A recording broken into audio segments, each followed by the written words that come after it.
Glenohumeral injections are generally performed for conditions such as glenohumeral osteoarthritis, inflammatory conditions such as rheumatoid arthritis, capsulitis, and frozen shoulder. Injections can be done anteriorly or posteriorly. Anterior injections are fairly straightforward and are done between the coracoid process and the humeral head. However, there is a theoretical risk of neurovascular injury, so non-experts will generally avoid this route. In this video, I will demonstrate the posterior approach to glenohumeral injections. There are a few key landmarks when injecting the shoulder. Locate the spine of the scapula. This becomes the acromion process laterally. Identify the posterior corner and the anterior corner of the acromion. You should also appreciate the coracoid process. This is a bony prominence just beneath the distal end of the clavicle and just medial to the humeral head.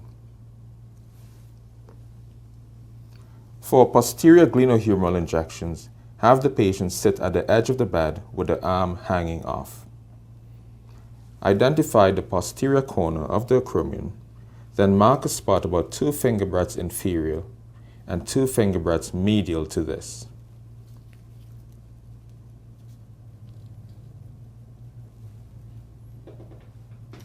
Be sure to use a retractable pen. These injections should always be done using sterile technique. Scrub the injection site and then clean in an outward fashion. Here I am using a mixture of 2% chlorhexidine and 70% isopropyl alcohol. Alternatively, you can also use providing solution followed by alcohol.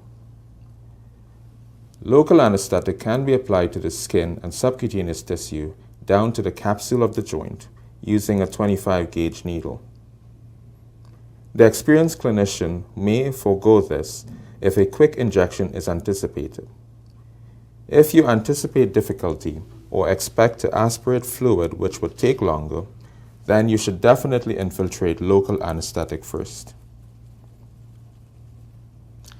Here I have a mixture of 60 mg of depomedrol mixed with 2% xylocaine to a volume of 5 ml, and I am using a 22 gauge 1.5 inch needle with the bevel facing upwards. You can also use up to a total volume of 10 ml.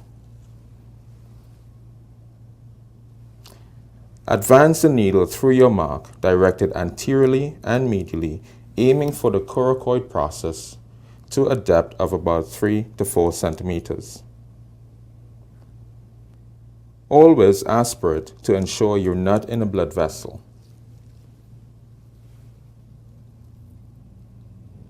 Then inject the solution. This should go in smoothly.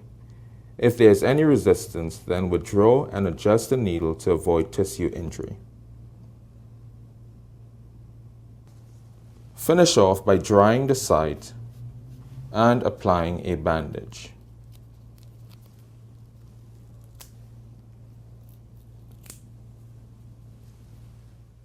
Thanks so much for watching. I hope this was useful to you. Please remember to subscribe. There are lots of other videos including other injection techniques and physical exams. Thanks and bye for now.